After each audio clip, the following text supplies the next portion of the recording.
The crown hit the marble table with a sound like a funeral bell, and every vampire in the council chamber went still as death. "Denny, her safety again," Valerian Nightshade said, his voice colder than the grave, "and I burn this kingdom to ash." Harper Sullivan had never imagined her life would lead to this moment, standing in a candlelit chamber beneath the streets of London, while immortal beings debated whether she deserved to live. She'd been a graduate student 3 months ago, researching medieval history at the British Library, living in a cramped flat in Bloomsbury, eating instant noodles and dreaming of her thesis defense. Now she stood in a throne room that shouldn't exist, wearing a dress she hadn't chosen, watching the most powerful vampire in Europe threaten his own council because of her. The vampires around the obsidian table stared at their king with expressions ranging from shock to fury. Lady Seraphina Coldmere, her white hair piled in elaborate braids, her porcelain skin gleaming in the firelight, recovered first. "Your Majesty, you cannot mean this. The human knows of our existence. She has seen the Undercity. She has walked halls that mortal eyes have not witnessed in 5 centuries. The law is clear." "I am the law," Valerian said. He stood at the head of the table, his own white hair falling past his shoulders, his black suit perfectly tailored to his tall frame. His eyes, which had been amber when Harper first met him, now burned crimson with barely contained rage. "And I say she is under my protection." Protection. Lord Cassius Thornhart rose from his seat, his ancient face twisted with contempt. "She is a liability. She could expose us all. One human's life means nothing against the safety of our people." Harper's hands trembled at her sides. She wanted to speak, to defend herself, but Valerian had warned her before the council meeting, "Let me handle this. Trust me." She'd learned to trust him, though every logical part of her brain screamed that she shouldn't. It had started with a book. Always a book with Harper. She'd been searching for a rare manuscript in the library's restricted archives, following a lead for her thesis on plague-era burial practices, when she'd discovered a ledger that shouldn't have existed. Names spanning centuries listed in the same elegant handwriting. Birth dates that made no sense. The same family names appearing again and again across 400 years. She'd thought it was a forgery at first, some elaborate historical hoax. But Harper had always been thorough to a fault, unable to leave a mystery unsolved. She'd traced the names, followed the threads, spent long nights piecing together impossible patterns. The truth had revealed itself slowly, like a photograph developing. There were families in London who never aged, who appeared in records across centuries, who moved through history like shadows. Vampires. Real vampires. Harper had told herself she was being ridiculous. She'd almost convinced herself to drop the whole thing. Then she'd followed one of the names to a gallery opening in Mayfair, just to prove to herself that it was all coincidence. That the man listed as Valerian Nightshade in an 1823 census couldn't possibly be the same person hosting a contemporary art exhibition. Except he was. She'd known the moment she saw him across the gallery, standing beneath a crystal chandelier, his white hair catching the light like starlight on snow. He'd worn a black suit that probably cost more than her entire education, and he'd moved through the crowd with the unconscious grace of predator who'd never known fear. When his eyes met hers across the room, Harper had felt the world tilt beneath her feet. He'd known immediately that she knew. Later he'd told her that humans who discovered the truth had a certain look, a mixture of terror and desperate rationalization, the mind trying to reject what the instincts already understood. He'd crossed the gallery in seconds that felt like hours, taken her gently by the arm and said, "We should talk somewhere private." Harper should have run, should have screamed, should have done anything except follow him out into the London night. But she'd spent her whole life chasing knowledge, unable to turn away from truth no matter how dangerous. So she'd gone with him into a car that had driven them to a building in Westminster that looked like an abandoned manor house but opened into something else entirely, the Undercity. That's what Valerian had called it as he'd led her down marble staircases that spiraled into impossible depths, past chambers carved from living rock, through halls lit by candles that never seemed to burn down. A city beneath the city, a kingdom under London that had existed since before the Romans came, expanded and refined across millennia. "My people have lived here since the beginning," Valerian had explained, his voice echoing off ancient stone. "We built our world beneath yours, close enough to feed, far enough to remain hidden. Every major city has an undercity. New York, Paris, Tokyo, Moscow. Places where the old laws still hold, where vampires can be what we are without pretense." He'd shown her the throne room, the gardens that grew in eternal twilight under enchanted ceilings that mimicked the night sky, the halls of records where the true history of the world was written. And he'd explained, with a gentleness that surprised her, that she could never leave. Not because he wanted to imprison her, but because the laws of his people were absolute. Humans who discovered the vampires either had to be turned, bound in service, or killed. I don't want to die, Harper had whispered, standing in a garden full of white flowers that bloomed in darkness, the scent of jasmine heavy in the air. You won't, Valerian had promised. I will find another way. That had been 3 months ago. 3 months of living in the Undercity, in rooms more luxurious than anywhere she'd ever imagined, wearing dresses that appeared in her wardrobe as if by magic, eating food prepared by servants who never quite met her eyes. 3 months of Valerian visiting her every evening, bringing her books from the ancient library, teaching her about vampire history, talking with her for hours about everything and nothing. 3 months of falling in love with someone who shouldn't exist. She hadn't meant to. Harper had always prided herself on her rationality, her ability to analyze situations without emotion clouding her judgment. But Valerian had been nothing like what she'd expected. He'd been patient with her fear, interested in her research, curious about her life before.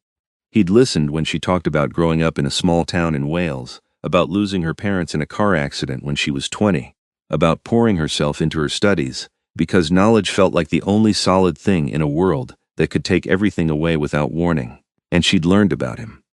About being turned during the Wars of the Roses, about clawing his way to power through centuries of vampire politics, about the weight of ruling a people who remembered empires rising and falling like seasons, about loneliness that stretched across centuries, about watching the mortal world change while remaining frozen in time. Do you ever wish you could go back? Harper had asked one night, sitting with him in the library surrounded by books that predated the printing press. Be human again? Valerian had considered the question seriously, as he did everything she asked. I did once. For the first century I raged against what I'd become. But now? He'd looked at her with those amber eyes, and Harper had felt her heart stutter. I've seen beauty that mortals never witness. I've read every book ever written. I've watched humanity grow from medieval brutality to reach for the stars. Would I trade that to have died at 30, knowing nothing of what the world would become? But you're alone, Harper had said softly. Something had shifted in his expression then, a vulnerability she'd never seen before. I was. The memory of that moment echoed through Harper's mind as she stood in the council chamber, watching Valerian face down his own advisors because of her. They'd grown closer over the months, a connection deepening between them that Harper couldn't quite name. It went beyond gratitude, beyond fascination. When Valerian entered a room, the air itself seemed to change. When he smiled at something she said, Harper felt warm despite the permanent chill of the Undercity. When his hand brushed hers, even accidentally, she felt it for hours afterward. She was falling in love with the Vampire King, and it was going to get them both killed. The law exists for a reason, Lady Seraphina said now, her voice sharp as broken glass. We have remained hidden for millennia because we do not allow breaches. One exception creates a precedent. Today you protect one human girl. Tomorrow another vampire claims the same right. Within a decade our secret spreads across the mortal world and we face extinction. Harper is not just any human, Valerian said. His voice had dropped to a tone Harper had learned to recognize, the one that made ancient vampires step back. She discovered us through centuries of records because she is brilliant. She never spoke of her theories because she is cautious. She has lived among us for 3 months and never once tried to escape or betray our location. She has proven herself worthy of trust. She is mortal, Lord Cassius spat. She will age and die, and in her final years, when she realizes the life she lost to live in our darkness, she will hate us. She will speak. It is in their nature to destroy what they do not understand. Harper felt the words like a slap, because part of her wondered if he was right. She'd given up her life for this, her doctorate, her career, her future. She was 26 years old and she'd never see 27 outside these halls. Never finish her thesis, never grow old, never have the normal life she'd once assumed would be hers. But when she looked at Valerian, at the way he stood between her and the council like a wall of immovable stone, she couldn't regret it. Whatever this was between them, it felt more real than anything she'd left behind. Then let me offer another solution. The voice came from the shadows at the back of the chamber. A figure stepped forward into the candlelight, a vampire Harper hadn't seen before. He was tall even by their standards, his white hair cropped short, his pale face marked with scars that shouldn't have been possible on immortal flesh. Turn her. The chamber erupted in voices. Valerian's hands clenched into fists. Harper's heart began to race. Absolutely not, Valerian said, his voice cutting through the chaos. I will not force that choice upon her. The scarred vampire moved closer, his dark eyes fixed on Harper with unsettling intensity. I am Draven Ashcroft for those who do not know me. I have watched empires burn and survived purges that destroyed entire bloodlines. I offer this counsel not out of kindness but logic. Your Majesty, you have 3 choices. Kill the girl, turn her, or watch your kingdom tear itself apart over your defiance of our oldest law. Which serves your people best? Harper found her voice, though it shook. Don't I get a say in this? Every eye in the chamber turned to her. Lady Seraphina looked offended that she dared to speak. Lord Cassius appeared murderous. But Draven Ashcroft's scarred face showed something that might have been respect. Valerian turned to her, and the expression on his face made Harper's breath catch. Raw emotion flickered across his features: fear, hope, desperation, love. Harper, I swore I would not force you to choose this. I swore I would find another way. You did find another way, Harper said, surprised by the steadiness in her voice now. You bought me time. You gave me 3 months to understand what vampires truly are, to learn about your world. To see. She stopped, the words catching in her throat. To see you, to know you, to fall in love with you. She couldn't say it. Not here, not in front of the council. But Valerian's eyes widened slightly, and she wondered if somehow he understood anyway. The ritual of turning is not simple, Lady Seraphina said, her tone icy. It requires 3 nights of transformation.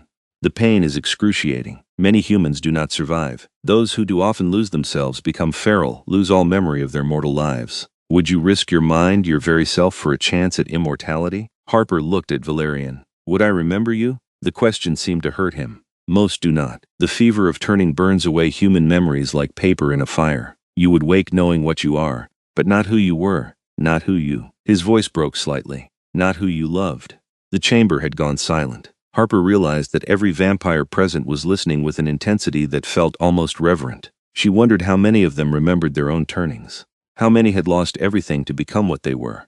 Then that's not an option, Harper said firmly. I won't trade who I am for survival. I won't forget. She met Valerian's eyes. I won't forget what matters. Lord Cassius moved with the terrifying speed vampires possessed, crossing the chamber to stand directly in front of Harper. She forced herself not to flinch, though every instinct screamed at her to run. His eyes were black as pitch, ancient and merciless. You are brave, little mortal, I will grant you that, but bravery will not save you. Our king is powerful, but he is not a god. If this council votes for your death, not even Valerian Nightshade can stand against us all. Then vote, Valerian said quietly. The temperature in the room seemed to drop 10 degrees. Vote to execute an innocent woman whose only crime was being too intelligent. Vote to prove that we are exactly what humans fear: monsters without mercy or honor. But know this, if you vote for her death, you vote for war.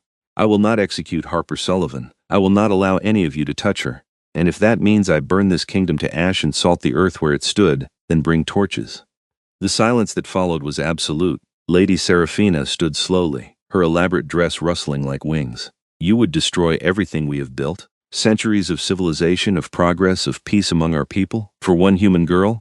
Valerian said simply. Harper felt tears sting her eyes. No one had ever fought for her like this. Her parents were gone. She had no siblings. Her friends from university had drifted away. She'd been alone for so long, pouring herself into research because books never left, never died, never disappeared. And now this impossible man, this vampire king, was willing to wage war for her. I have another proposal. Draven Ashcroft spoke again, stepping between Valerian and the council. Your Majesty, you say the girl has proven herself trustworthy. Very well. Bind her. The old ritual, the one we used in ages past when humans served us willingly. Bind her life to yours. She will live as long as you do, share your strength, be marked as yours by every vampire in existence. She will remain human, but she will be untouchable. Murmurs rippled through the chamber. Harper saw several council members exchanging glances, their expressions shifting from hostility to calculation. The binding ritual has not been performed in 300 years, Lady Seraphina said slowly. Since the covenant of blood was established, we have not taken human companions. But the law allows it, Draven said. It was never forbidden, merely fell out of practice, and it solves every problem we face. The girl cannot betray us because her life will be tied to His Majesty's. She cannot age and grow resentful because she will remain young as long as he exists. She will become part of our world without losing her humanity. Is this not the compromise we seek? Valerian was staring at Draven with an expression Harper couldn't read. The binding ritual requires consent from both parties. It creates a connection that cannot be broken. Harper would feel what I feel, see fragments of my thoughts, be tied to me for the rest of her life. That is not a small thing to ask. What exactly does it mean? Harper asked. Her heart was pounding so hard she thought it might burst. This binding, explain it to me. Draven turned to her, and Harper saw something almost like kindness in his scarred face. It is an old magic from before vampires and humans became enemies. It creates a bond between two souls, vampire and mortal. The human gains extended life, resistance to illness and injury, strength beyond normal human capability. They become tied to their vampire's existence. And in return, he paused, glancing at Valerian. In return, the vampire becomes vulnerable. What hurts their bound human hurts them. If the human dies, the vampire feels that death as if it were their own. It is the deepest trust a vampire can offer. So I would be like him? Harper asked, trying to understand. You would remain human, Lady Seraphina interjected, though her tone had shifted from hostile to merely cold. You would still need food, sleep, warmth, but you would not age as mortals do. You would heal faster. You would be marked by the bond, visible to all our kind. And she paused, something complex flickering across her pale features. And you would be queen. The word hung in the air like a bell's resonance. Harper felt dizzy. Queen? Valerian moved to her side, his hand finding hers. The touch sent warmth through her entire body, a reminder that despite everything impossible about this situation, what she felt was real. The binding is not marriage by human standards, he said softly, speaking only to her now, though everyone could hear. But in our world it is more binding than any mortal vow. If you accept this, you become my partner, my equal in all things. My people would answer to you as they answer to me. Your word would be law. Harper looked up at him, at this beautiful, impossible man who had shown her a world beyond anything she'd dreamed existed. And what do you want, Valerian? His amber eyes met hers, and she saw everything he'd never said written there. I want you to live. I want you to be free to choose. And I want— He stopped, his jaw tightening as if forcing himself to continue. I want you to stay. Not because you have no choice, but because you want to. Because what has grown between us these past months is not obligation or desperation, but something real. Your Majesty, Lord Cassius said, his voice heavy with warning. Think carefully before you offer this. The binding is forever. You cannot undo it. If you regret this choice in a century, in a millennium, you will still be tied to this mortal's soul. I know exactly what I'm offering, Valerian said, never taking his eyes from Harper's face. The question is whether Harper wants to accept. Harper's mind raced. A week ago, she'd thought she was going to die. She'd accepted it, made peace with it, written a letter she'd never be able to send to the few people who might notice she was gone. Now she was being offered something impossible. A life that could stretch centuries, power beyond imagining, a place in a hidden world that most of humanity never knew existed. And Valerian. She was being offered Valerian, this brilliant, lonely king who read poetry from memory and debated historical theory with her for hours and looked at her like she was something precious beyond measure. Can I ask you something? Harper said quietly. All of you, stop for a moment, please. To her surprise, the council fell silent. Even Lord Cassius stepped back slightly, giving her space. Harper turned to fully face Valerian, still holding his hand. Do you love me? She heard Lady Seraphina's sharp intake of breath. Apparently, directness was not common in vampire politics. But Harper had spent 3 months in uncertainty. 3 months of stolen glances and almost touches and conversations that felt like they were dancing around something neither of them dared name. Valerian's expression transformed. For just a moment, all the regal control fell away and she saw raw emotion beneath. Yes, he said, his voice rough. I have lived for 6 centuries, Harper Sullivan. I have known countless humans, turned some, ruled others, watched civilizations rise and fall, and in all that time, I have never felt what I feel when you walk into a room. You challenge me, you surprise me, you make me remember what it was to be human enough to hope for something beyond survival. So yes, I love you. I love you enough to let you go if that is what you choose. I love you enough to fight my entire kingdom to keep you safe. I love you enough to offer you forever, knowing you might refuse. Harper felt tears spill down her cheeks. She was standing in an underground throne room surrounded by vampires who'd been debating her execution, wearing a velvet dress in a world that shouldn't exist, and all she could think was that she'd never been happier in her life. I love you too, she whispered. I didn't want to, I tried not to. You're a vampire, for God's sake. This is insane. Everything about this is impossible, but I love you. Valerian made a sound that might have been a laugh or a sob and pulled her into his arms. Harper buried her face against his chest, feeling his hand cradle the back of her head, holding her like she was something infinitely valuable and infinitely fragile. Well, Draven Ashcroft said, sounding amused, I believe that settles the question of consent. Harper pulled back enough to look up at Valerian. What do we have to do for the binding? Are you certain? Valerian asked, his hand coming up to cup her face. Harper, truly, you need to be certain this is forever. You would be giving up any chance of a normal life, of growing old naturally. I'm certain, Harper interrupted. I was dead 3 months ago by vampire law. Everything since then has been borrowed time. If I can spend that time with you as part of your world, learning and growing and actually living instead of just surviving, then yes, I'm certain. Valerian looked at his council. Prepare the ritual chamber. We perform the binding tonight. Lord Cassius straightened, his expression still hostile but grudgingly accepting. The council will witness as tradition demands. But know this, mortal girl, if you betray our king, if you prove unworthy of the gift you are being given, I will kill you myself regardless of what it costs his majesty." Harper met his ancient gaze without flinching. "If I betray Valerian, you won't need to. I'll destroy myself." Something shifted in Cassius's expression then, a flicker of what might have been approval. He inclined his head slightly and swept from the chamber, his black cloak billowing behind him. Lady Seraphina approached more slowly, studying Harper with an intensity that made her want to squirm. Finally, the ancient vampire spoke, her voice softer than before. "You are either very brave or very foolish, child. Perhaps both. The binding will hurt. The magic is old and wild, and it will remake parts of you. But if you survive it," and Harper thought she saw something almost like warmth in those cold eyes, "if you survive it, you may surprise us all. Welcome to immortality, future queen." The ritual chamber was deep in the heart of the Undercity, down passages that Harper had never been permitted to see.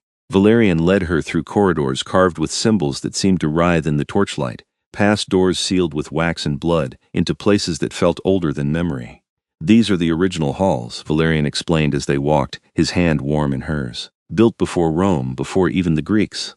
When my people first came to this land, they carved these chambers from living rock and bound them with magic that predates written language." "Were you always here?" Harper asked, trying to memorize every detail. "In England? No, I was born in France, turned in England during the wars. But my people vampires as a whole, we originated in the ancient world. Mesopotamia, some scholars believe, though records from that time are fragmentary even for us. We spread across the world as humans did, following the food source, building our hidden kingdoms beneath theirs." They descended a final staircase into a circular chamber that took Harper's breath away. The walls were covered in artwork that looked like a combination of medieval illumination and something far more ancient. Symbols in languages she didn't recognize spiraled across the stone, inlaid with gold and silver that caught the light of hundreds of candles. In the center of the room stood a raised platform carved from a single piece of black marble. Etched with more of the writhing symbols, the entire council had assembled, standing in a circle around the platform.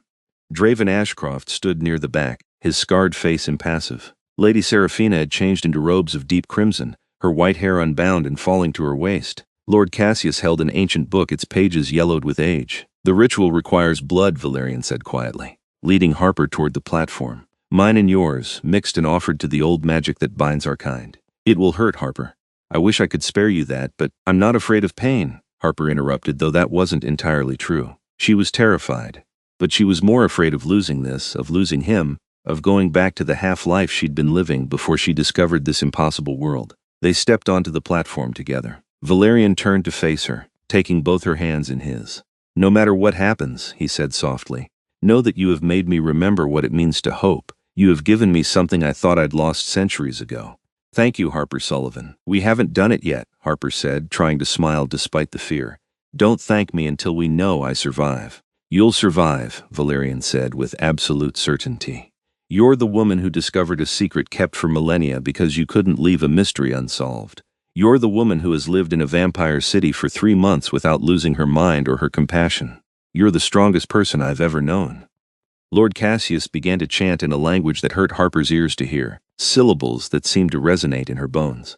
The candles around the chamber flickered in unison, their flames turning from gold to silver to a color Harper had no name for. Valerian produced a knife from somewhere, its blade black as obsidian, and carved with more of the ancient symbols. He didn't hesitate, drawing it across his palm in one smooth motion. Blood welled, impossibly red against his pale skin.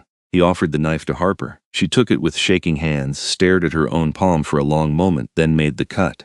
The pain was sharp and immediate, but nothing compared to what she'd expected. "Now," Valerian said, pressing his bleeding palm to hers. "Hold on to me, Harper. Don't let go, no matter what you feel." Their blood mingled, running down their wrists to drip onto the black marble. Where it touched, the stone began to glow with that nameless color, symbols igniting in sequence around them. The chanting grew louder, voices joining Cassius's until the entire council was singing words that made reality feel thin. Harper felt the magic before she saw it, a pressure building in the air like the moment before a lightning strike. Then it hit, and she understood what they'd meant about pain. It felt like fire in her veins, like every cell in her body was being rewritten. She tried to scream but couldn't make a sound, tried to let go of Valerian's hand but found she couldn't move. The magic held them locked together as it tore through her, breaking her down and building her back up into something new, She saw flashes of Valerian's life, a boy in medieval France watching his village burn, a young man dying on a battlefield, the moment of his turning as fangs pierced his throat and agony gave way to impossible transformation.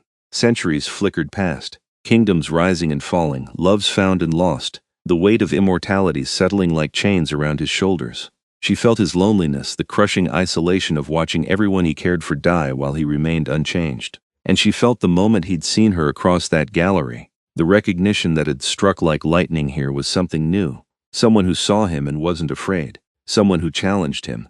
Someone who might understand. And through it all, binding everything together, was the love.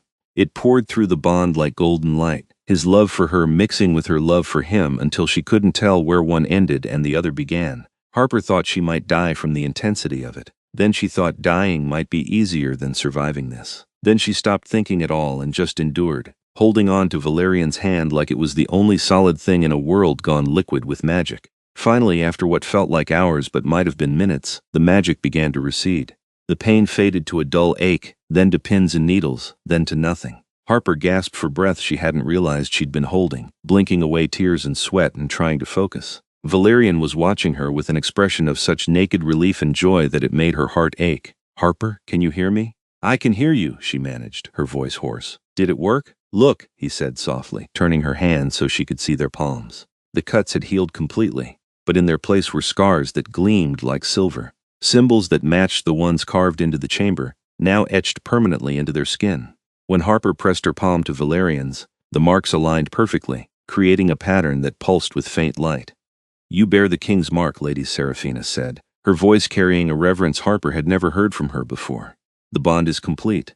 You are no longer merely human, Harper Sullivan. You are bound, you are protected, you are—" She paused, then slowly lowered herself to one knee. "You are our queen." One by one, the entire council knelt. Even Lord Cassius, after a long moment of resistance, bent his knee and bowed his head. Harper looked at Valerian in panic. "What do I do?"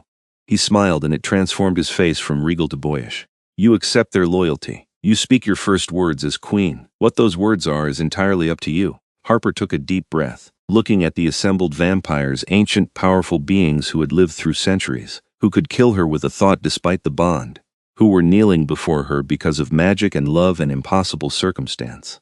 "Thank you," she said finally, her voice growing stronger with each word. "Thank you for trusting your king's judgment. Thank you for giving me a chance when you had every reason to refuse. I know I have a lot to learn about your world, about your laws and customs and history. But I promise you this, I will spend every day of my very long life working to be worthy of this gift. I will serve this kingdom as faithfully as Valerian has, and I will do everything in my power to make sure the bond between vampires and this one lucky human brings strength, not weakness." "Well spoken, Your Majesty," Draven Ashcroft said, rising from his knee with a slight smile.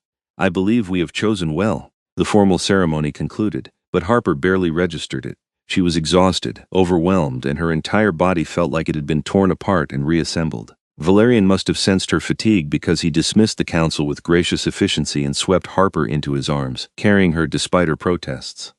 "I can walk," she mumbled against his chest. "I know," Valerian said, "but I've wanted to do this for 3 months, and now you're mine and I don't have to resist the urge." The possessive note in his voice made Harper shiver in a way that had nothing to do with cold.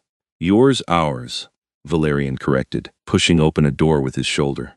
"The bond goes both ways, remember? I'm yours as much as you're mine." They were in his private chambers, Harper realized. She'd never been here before. He'd always visited her in her rooms, maintaining careful propriety. Now she looked around in wonder at the space that was so perfectly him. Floor-to-ceiling bookshelves crammed with volumes in a dozen languages, a massive 4-poster bed with dark curtains, artwork spanning centuries covering the walls. A fire burned in an enormous hearth, casting dancing shadows. Valerian set her down gently on the bed, then seemed uncertain, hovering nearby. "You should rest.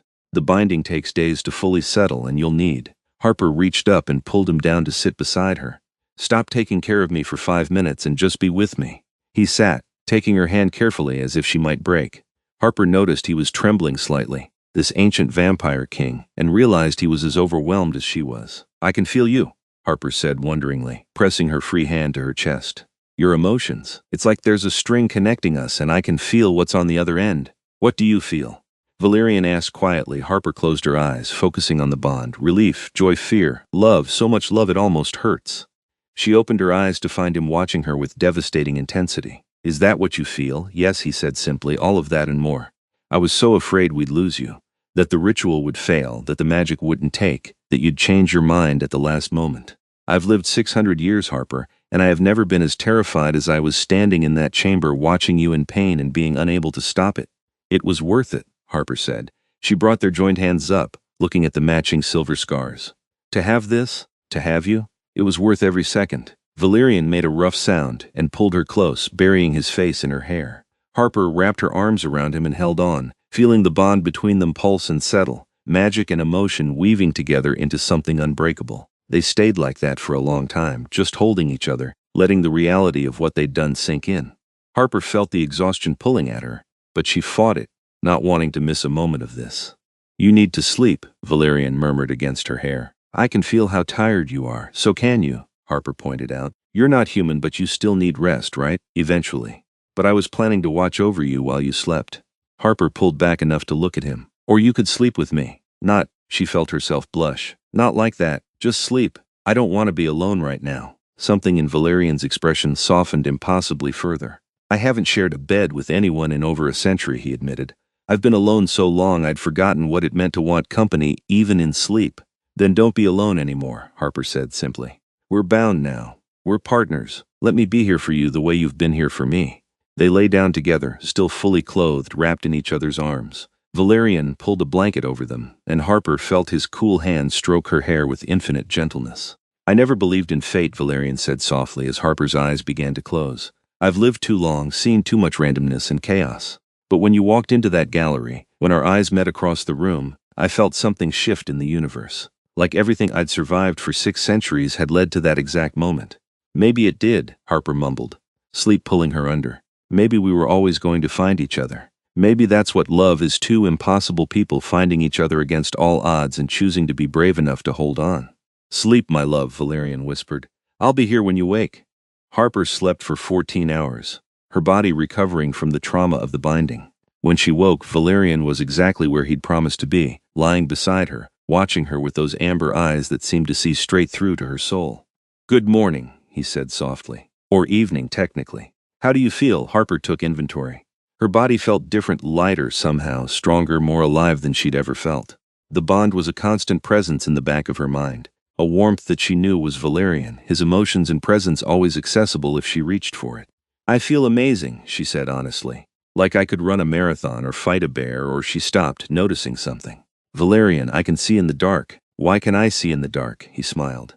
Side effect of the bond. You've taken on some vampire characteristics. Enhanced senses, increased strength and speed, improved healing. You're not a vampire, your heart still beats. You still need food and sleep, but you're no longer entirely human either. Harper looked at her hands, flexing her fingers experimentally.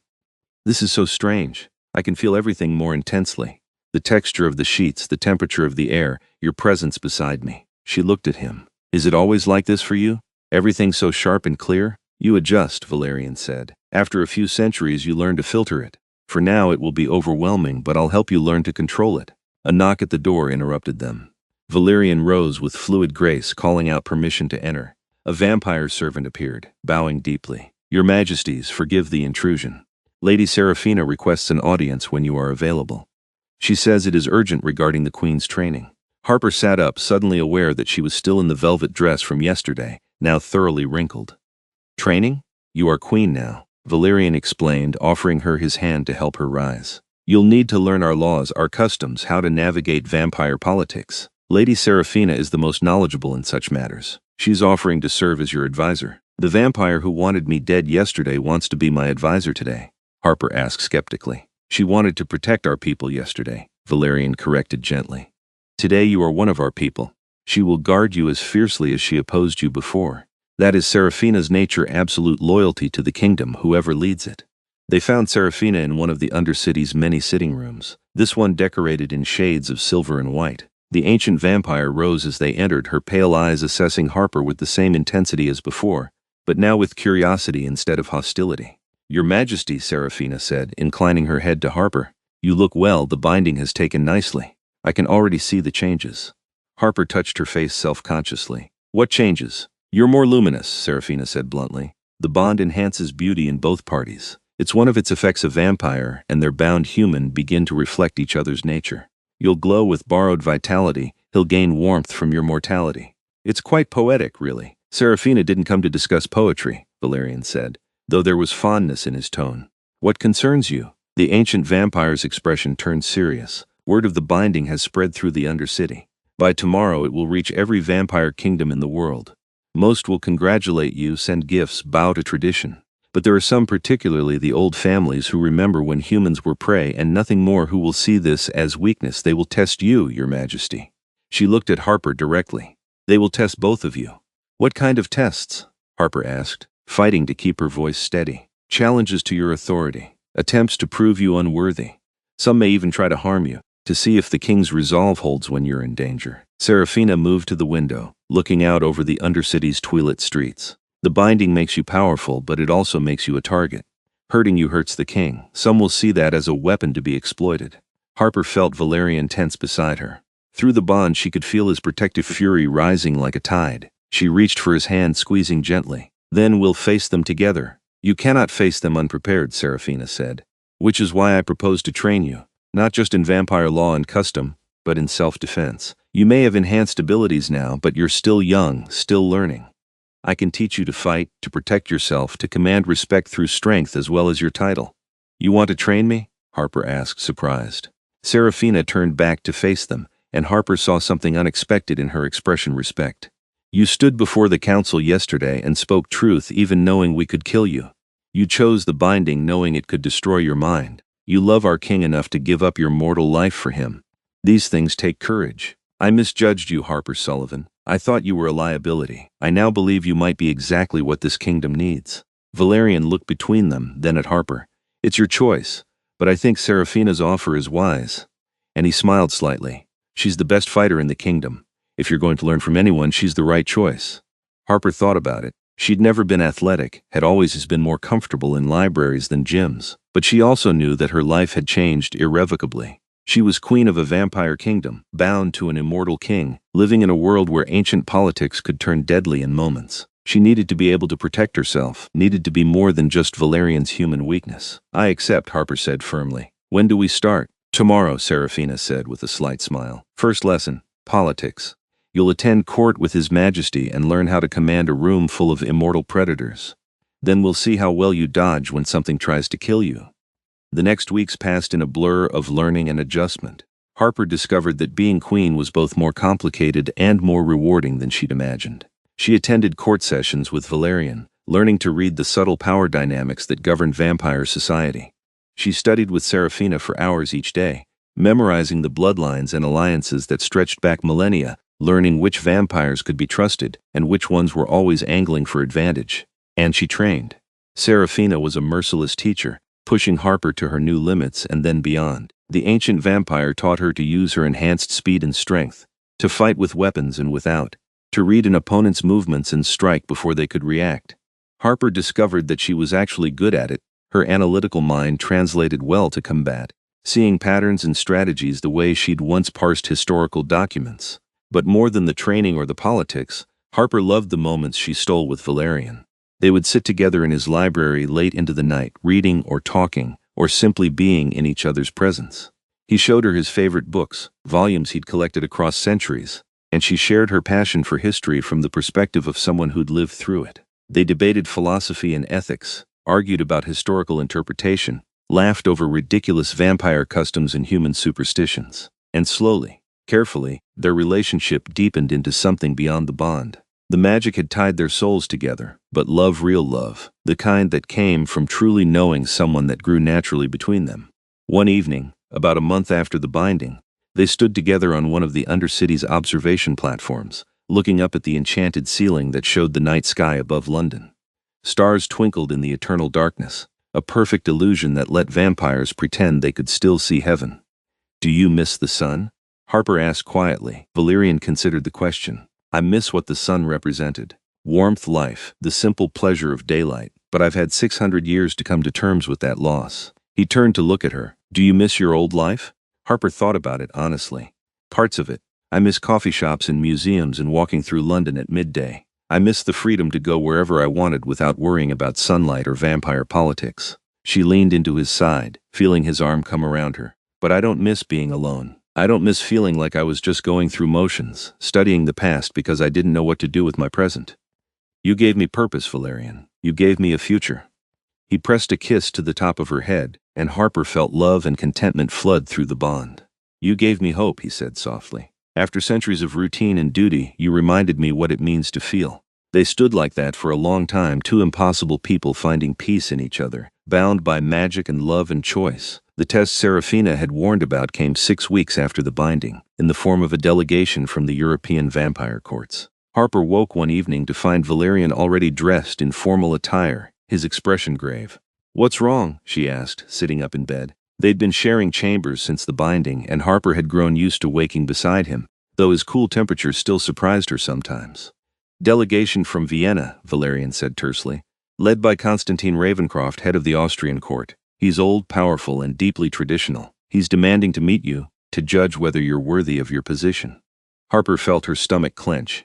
And if he decides I'm not, then he'll challenge the binding, claim it weakens our kingdom, potentially try to rally support for removing you. Valerian came to sit beside her, taking her hands.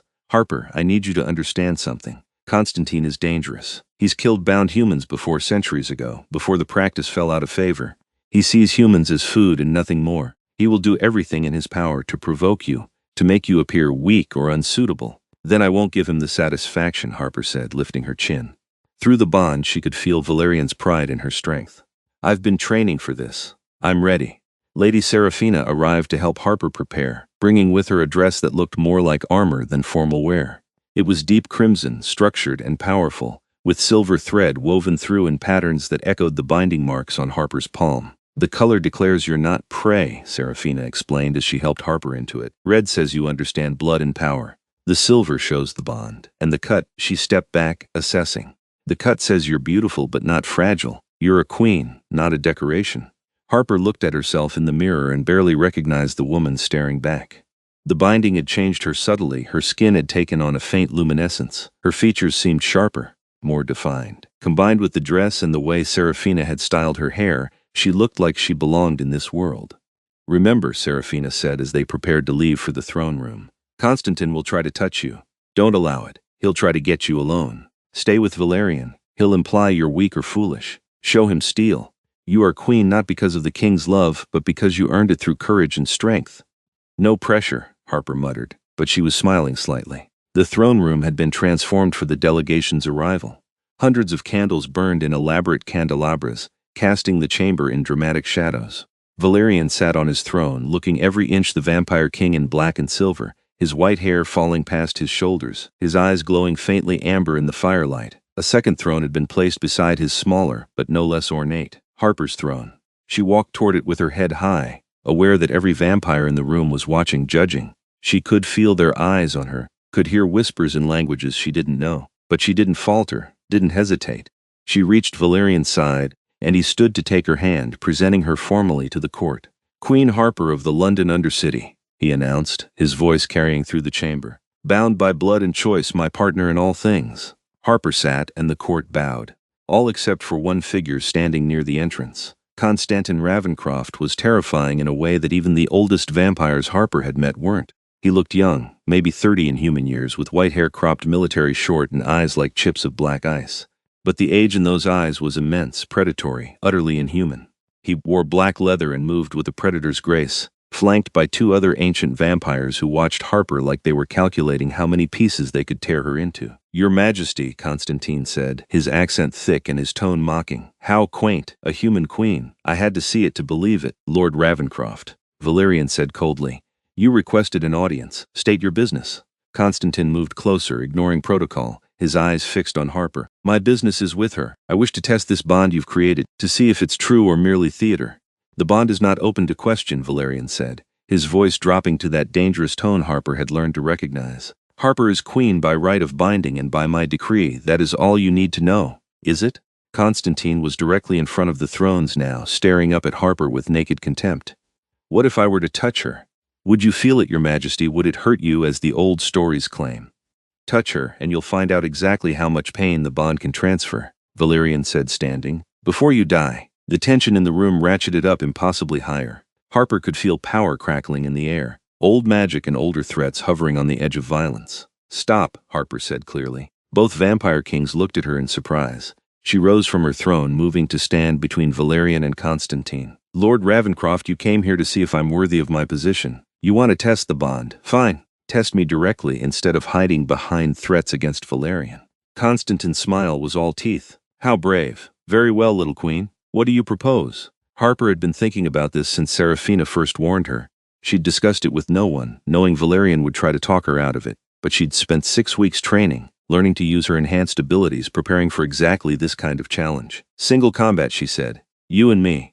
No magic, no weapons. First blood. If I survive 3 minutes against you, you accept my position and leave in peace. If I don't." She shrugged. "Then I guess you were right about me being unworthy." The throne room erupted in shocked voices.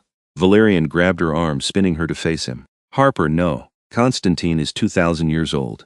He's killed hundreds in single combat. You've been bound for 6 weeks, and in those 6 weeks I've trained every day with the best fighter in your kingdom," Harper interrupted.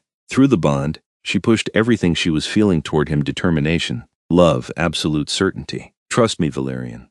Trust that I know what I'm doing." She saw the moment he understood. Saw the fear war with pride and ultimately lose. He touched her face gently. 3 minutes, he said. "If he doesn't back down before that, I'm ending this." "Agreed," Harper said. She turned back to Constantine, who was watching them with calculating interest. "Do you accept my challenge, Lord Ravencroft?" The ancient vampire studied her for a long moment. Then he threw back his head and laughed, the sound echoing off stone walls. "Oh, this is delightful. Yes, little queen, I accept. Let's see what the legendary Valerian Nightshade has bound himself to." They cleared the center of the throne room, vampires pressing back to form a circle. Valerian looked like he wanted to bodily remove Harper from danger, but he stayed on his throne, his hands gripping the armrest hard enough to crack wood. Seraphina appeared at Harper's side, speaking rapidly and quietly. "He'll go for intimidation first, try to make you freeze or run. Don't react. He'll test your speed and reflexes block, but don't attack yet. Save your strength. When you see an opening, take it fast and hard. Remember everything I taught you about fighting older opponents. They're faster and stronger, but they're also arrogant. Use that." Harper nodded, trying to calm her racing heart. She'd asked for this, but now that she was facing Constantine across the chamber floor, the reality of what she'd done hit her. This vampire was ancient, powerful, and wanted to hurt her, but through the bond, she could feel Valerian's love and faith wrapping around her like armor. She could feel his strength feeding into her through the magic that tied them together. She wasn't alone in this. "Begin," Draven Ashcroft called from the sidelines. Constantine moved like lightning, crossing the distance between them in a blur. Harper barely dodged, feeling claws rake past her face close enough to sting.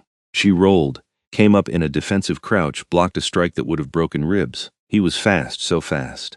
Faster than anything she'd sparred with before. But Harper had something he didn't expect: the bond. Through it she could feel Valerian's battle instincts, his 6 centuries of survival flowing into her awareness. She anticipated Constantine's next move half a second before it came, blocked, spun away. "Interesting," Constantine said, circling her like a shark. "You move well for a human. Let's see how you handle real speed." He became a blur. Harper felt impacts from 3 directions at once: shoulder, ribs, leg. She went down hard, tasted blood. But she'd been training for this, had learned to take hits and keep moving. She rolled with the momentum, came up swinging, caught Constantine with a glancing blow that made him step back in surprise. "First blood to the queen," someone called from the watching crowd. Harper glanced down and saw red on her knuckles. She'd split Constantine's lip, barely, but enough. The ancient vampire touched his mouth, looked at the blood on his fingers, then began to laugh again. "Well," he said, his voice full of genuine amusement now, "it seems the puppy has teeth after all. We're done here," Valerian said, standing. "Harper met your challenge. First blood. Honor demands you accept the outcome." Constantine held up a hand, still smiling. "Peace, Nightshade. I accept." He turned to Harper, and the contempt was gone from his expression, replaced by something like respect. "You're either very brave or completely insane, Queen Harper. Probably both. But you've proven your point. You're not just decoration on Valerian's arm. You're a fighter." He bowed, a shallow but genuine gesture of respect. "The Vienna court accepts your position. The binding stands unchallenged." He looked at Valerian. "You chose well, old friend, better than I thought possible. Perhaps there is hope for our kind yet." With that, Constantine Ravencroft swept from the throne room, his delegation following. The moment they were gone, Valerian crossed the chamber in a blur, pulling Harper into his arms. "Don't ever do that again," he said fiercely, his hands shaking as they cradled her face. I felt every hit, every moment of pain. I thought I was going to lose you. But you didn't, Harper said, leaning into him. We won, Valerian. We showed them I'm not weak, that the bond doesn't make you vulnerable, it makes us stronger. You make me stronger, Valerian corrected. He kissed her then, hard and desperate, and Harper kissed him back, tasting relief and love and something deeper, something that had been building between them for months. When they finally pulled apart, the entire court was watching. Serafina was actually smiling, a rare genuine expression. Draven Ashcroft nodded approval. Even Lord Cassius looked grudgingly impressed. All hail Queen Harper, Serafina called out, who faced an ancient vampire in single combat and drew first blood.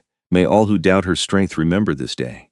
All hail Queen Harper, the court echoed, and this time the words rang with genuine respect instead of mere obligation. The months that followed were the happiest of Harper's life. She grew into her role as queen, learning to navigate vampire politics with the same analytical skill she'd once applied to historical research. She mediated disputes, welcomed delegations from other kingdoms, helped Valerian modernize laws that had remained unchanged for centuries, and she fell deeper in love with her vampire king every single day. Valerian courted her properly now that the immediate danger had passed, with all the romance and attention that 6 centuries of experience could provide. He filled her chambers with flowers that grew in darkness, left her books he thought she'd enjoy, planned elaborate dates in the hidden places of the Undercity that took her breath away. He took her to underground gardens where bioluminescent plants created galaxies of light. He showed her the Hall of Memory, where vampire history was recorded in murals that moved and changed. He brought her to the music halls where vampire musicians played compositions that had been lost to the human world for centuries. And Harper gave him something equally precious. She made him human again, in the ways that mattered. She challenged him when he was too rigid, made him laugh when he was too serious, reminded him that eternity was meaningless if you didn't live every night with intention and joy. They would sit for hours in the library. Harper curled against Valerian's side while he read to her in languages she was still learning. They would debate philosophy and ethics, argue about whether vampire law needed more reform, discuss the books she'd once studied from a perspective that had lived through the history she'd only read about. And slowly, carefully, their physical relationship deepened as well. Valerian was patient, almost reverent in the way he touched her, as if she were something infinitely precious that might break. Harper had to be the one to push past his caution, to show him that she was stronger than he feared, that the bond had made her durable enough to match his inhuman strength. The first time they made love, 6 months after the binding, it was transcendent. The bond amplified everything they felt, feeding emotions back and forth between them until Harper couldn't tell where her pleasure ended and his began. She felt his centuries of loneliness breaking apart under waves of connection and love. He felt her absolute trust, her complete surrender to this impossible relationship. Afterward, lying tangled together in his massive bed, Harper traced the lines of his face and felt a contentment so profound it almost hurt. "I love you," she said softly. "I know I say it all the time, but I need you to know. You gave me everything: immortality, power, purpose, but the greatest gift was this, you, us." Valerian caught her hand, pressing his lips to her palm where the silver binding mark gleamed. "I spent 600 years existing," he said quietly. "Just surviving, just ruling, just going through the eternal motions. You taught me to live again, Harper. You taught me that eternity means nothing if you're alone, but everything if you share it with the right person. So we're keeping each other," Harper said with a smile. "Forever," Valerian promised. "Literally, mathematically, eternally, forever." A year after the binding, Harper stood before the council once more, but this time not as a supplicant or a defendant. She stood as their queen, confident and powerful, with Valerian at her side. "We've been discussing this for months," Valerian said, addressing the assembled vampires. "And Queen Harper and I have made a decision. We're opening diplomatic relations with the human world." The announcement sent shockwaves through the chamber. Lord Cassius rose immediately, his expression thunderous. "You cannot be serious. We have remained hidden for millennia for good reason, and we will remain hidden from most of humanity." Harper interrupted smoothly. "But there are organizations in the human world, governments, research institutions, certain carefully vetted groups who already suspect or know of supernatural beings. We're not proposing we reveal ourselves to the general public. We're proposing we work with those who already know, to create better understanding and prevent the conflicts that have cost both vampire and human lives throughout history." Lady Serafina leaned forward, her expression thoughtful rather than hostile. "What exactly are you proposing, Your Majesties?" Valerian took over the explanation. "Limited contact with select human authorities. Trade agreements that could benefit both our people. cultural exchange programs, medical research sharing vampires have immunity to most human diseases, knowledge that could save millions of mortal lives. In return, humans could offer us technology, resources, diplomatic support. It's a risk, Draven Ashcroft said, but he sounded more intrigued than opposed. But perhaps a calculated one. The world is changing faster than ever. Technology makes hiding more difficult each year. Perhaps adaptation is wiser than continued isolation. They debated for hours, but Harper could see the tide turning. The council was actually considering it, actually willing to entertain the idea of a fundamental shift in vampire-human relations. And it was because of her, because she stood as living proof that humans and vampires could work together, could trust each other, could love each other. By the end of the night, the council had voted to approve a pilot program. Limited contact with select human organizations, carefully monitored, with Harper serving as the primary liaison between worlds. "You're changing everything," Serafina said to Harper after the meeting, in a tone that might have been admiration. "6 months ago, we debated whether to kill you. Now you're reshaping the fundamental structure of our society." "Valerian is reshaping it," Harper corrected. "I'm just helping him see possibilities he'd stopped considering centuries ago." "No," the ancient vampire said, shaking her head. "You're both doing this together. That's the power of the binding, the thing we'd forgotten. When vampire and human work as true partners, both species benefit. You're proving that the old ways don't have to be the only ways." 3 years after the binding, Harper woke one morning, or evening rather, since she'd long since adapted to sleeping through the day, to find Valerian sitting beside the bed, watching her with an expression she couldn't quite read. "What?" she asked, stretching. The bond hummed contentedly between them, their connection stronger than ever after years of deepening love and partnership. "Why are you looking at me like that?"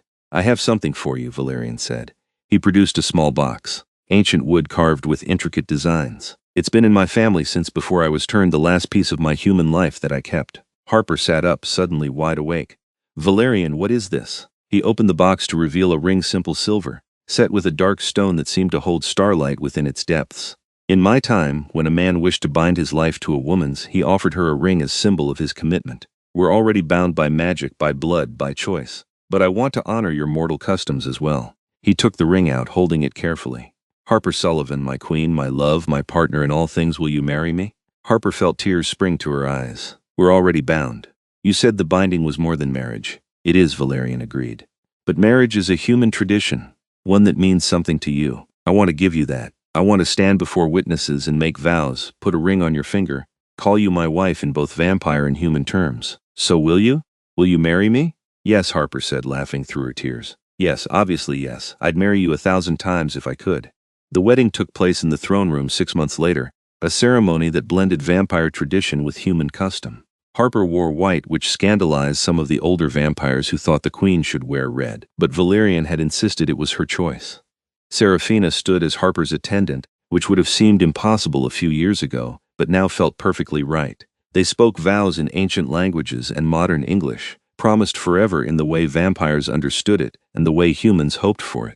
Valerian slipped the silver ring onto Harper's finger beside the binding mark, and Harper gave him one in return, a band she'd had crafted to match. When they kissed, the bond between them flared so brightly that even humans would have seen it, a visible pulse of silver light that rippled through the entire Undercity.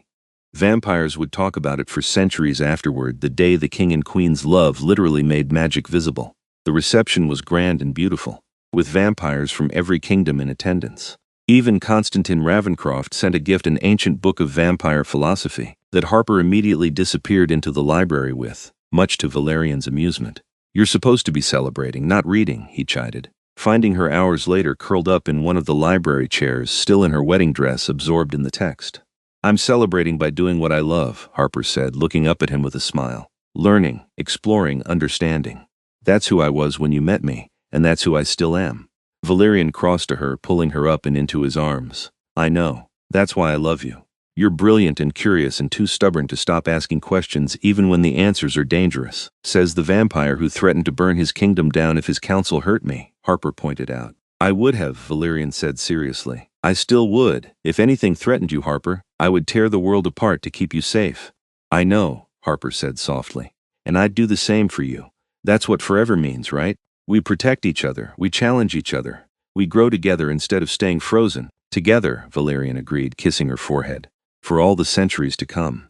10 years after the binding, Harper stood on the surface for the first time in a decade, in the garden of a mansion that served as the London Undercity's connection to the human world. It was night, of course she could tolerate sunlight better than full vampires, thanks to the bond, but Valerian couldn't, and she'd never go somewhere he couldn't follow. They were hosting a reception for the human diplomats who'd been working with them on the integration program. It had taken a decade of careful negotiation, but vampire-human relations had quietly improved beyond anything Harper had imagined. Medical research shared by vampire scientists had led to breakthroughs in treating disease. Vampire historians had helped fill gaps in human understanding of the past.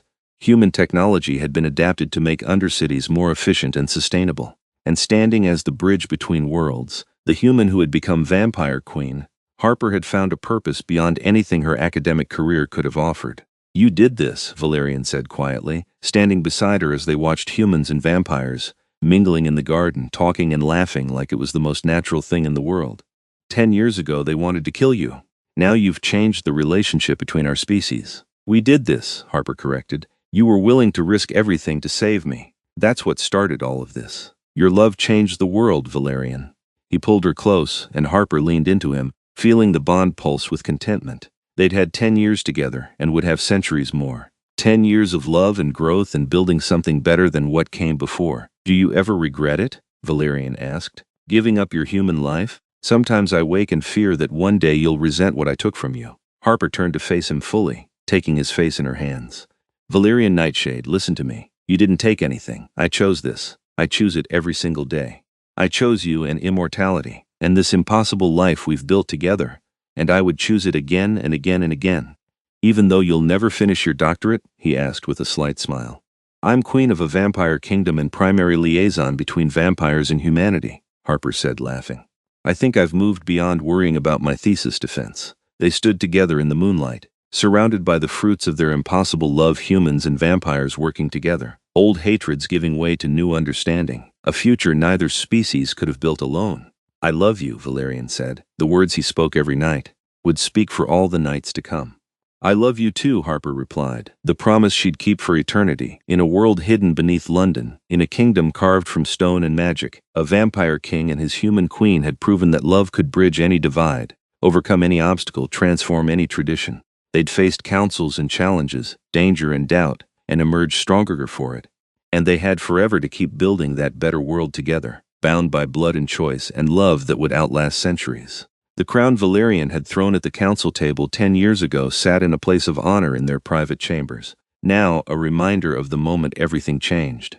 The moment a vampire king had been willing to burn his kingdom for love, and discovered that love could build something far more beautiful than destruction ever could.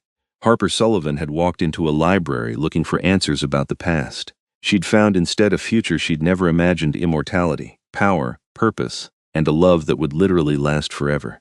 And as she stood in Valerian's arms, watching their two worlds come together under the stars, Harper knew with absolute certainty that she'd made the right choice. Forever was a long time. But with Valerian beside her, with the bond connecting them soul to soul, with love deeper than any magic, forever didn't seem nearly long enough. They would take it anyway. Every moment, every century, every impossible beautiful night, together.